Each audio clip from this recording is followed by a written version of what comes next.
Beberapa hari sebelum ni aku ada up satu video berkenaan dengan apakah preparation ataupun persediaan untuk mana-mana pasukan, especially JDT, untuk menghadapi ataupun untuk menggunakan sistem teknologi VAR ni kan. Okay, so sekarang ni aku nak pergi part 2 pula. Okay, part 2 berkenaan dengan VAR ini. So pada korang yang belum tengok part 1, boleh tengok part 1 nanti, and korang yang dah tengok part 1, ini sambungan dia part 2. Pada korang yang belum subscribe channel Faiz Kamal Studio ni, jangan lupa subscribe sebab channel Faiz Kamal Studio ni bukan setakat info ataupun football review yang aku buat, okay, tapi setiap hari insya-Allah akan ada aku up video dalam channel Faiz Kamal Studio ni. Tak kisahlah dari segi produk review ke, infotainment ke, apa-apa saja aku akan up dalam channel Faiz Kamal Studio ni. So pada korang yang belum subscribe, jangan lupa subscribe. Insya-Allah tak rugi. Jom.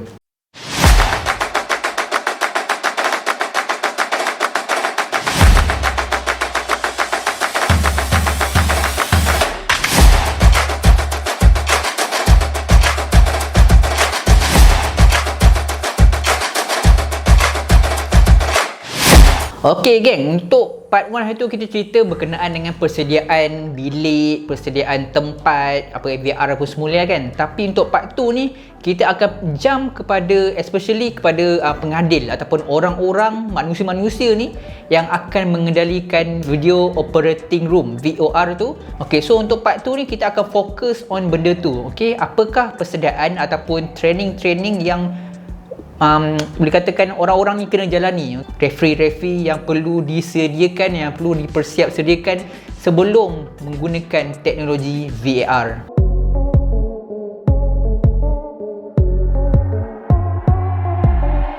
Okey, sebelum tu aku nak explain sikit dalam bilik atau video operating room ni, VOR ni ada beberapa jenis title ataupun nama pegawai yang berada di dalam bilik tersebut. Yang pertama adalah Video Assistant Referee iaitu VAR. Okey, yang kedua adalah AVAR, Assistant Video Assistant Referee. Yang ketiga adalah RO iaitu Replay Operator. Okey, pegawai yang akan membuat replay untuk ditayangkan dekat tengah padang tu, offside. Okey, so ada 3 orang pegawai ni basic. Okey, so dalam bilik video operating room ni ada 3 orang pegawai tadi aku sebutkan. Ada VAR, ada AVAR dan juga ada RO. Okey, Replay Operator. So untuk VAR, pegawai VAR dan juga pegawai AVAR ni dia boleh dinamakan juga sebagai VMO, Video Match Official. Okey, title ataupun singkatan dia lah, Video Match Official. So lepas ni kalau aku nak explain lagi, korang lebih mudah faham. So semua pegawai-pegawai dan juga referee yang perlu mengadili perlawanan menggunakan teknologi VAR ni, diorang perlu menjalani satu kursus wajib menjalani kursus ni, di mana kursus ni terbagi kepada 3 bahagian. Yang pertama adalah theory training, okay, theoretical training. Yang kedua adalah offline training dan juga yang ketiga adalah non-competitive live training. Okay, so terbagi kepada 3 bahagian. Untuk ketiga-tiga bahagian ni dia ada pecahan dia lagi. Okay, so kita bagi one by one. Yang pertama theory punya training.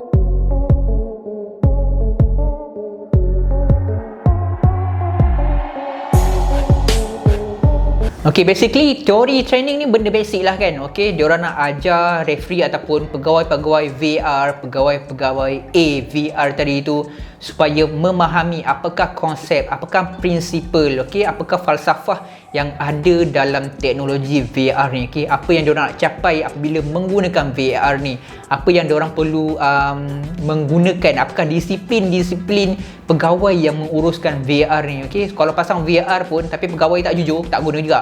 Kalau teknologi ni tak dapat digunakan dengan baik, okay, falsafah ataupun matlamat FIFA tu tak tercapai, so tak gunalah. So that's why they come out dengan teori punya training ni supaya referee ataupun pegawai-pegawai yang bertugas dalam video operating room tu faham, ingat, tahu diorang punya tanggungjawab bila menguruskan komputer, monitor dekat dalam bilik tersebut. Kena jujur, itu yang diorang nak. Okey, yang kedua, offline training. Okey, offline training korang kena faham betul-betul sebab dia detail sikit. Offline training ni dia terbahagi kepada 4 bahagian. Okey, bahagian pertama, kedua, ketiga dan keempat. Memang detail, okey. Offline training ni macam mana? Okey, first kali diorang akan menjalani satu kursus familiarization. Familiarization. Di mana familiarization ni bertujuan untuk memberikan pendedahan sedikit kepada assistant atau kepada video assistant referee tadi VAR dan juga assistant video assistant referee AVR tadi termasuklah dengan ni replay operator, supaya diorang ni macam serasi, diorang faham apa yang VR ni punya teknologi apa yang ada pada VR ni, macam mana nak menguruskan semua tu supaya diorang familiar. Selain itu juga diorang nak explain, diorang nak terangkan dekat pegawai-pegawai yang menjaga dalam bilik ni, okey, bahawa apakah equipment yang ada di dalam video operating room ni, okey, kat mana push PTT, push to talk button, dekat mana screen monitor ini, dekat mana screen untuk replay, supaya diorang familiar dengan teknologi, dengan equipment yang ada di depan mata diorang, yang ada di dalam video operating room tu. Okey, tambahan untuk second session iaitu offline training ni, referee yang berada dalam padang tu, referee yang lari-lari tu dalam padang, dia tak termasuk dalam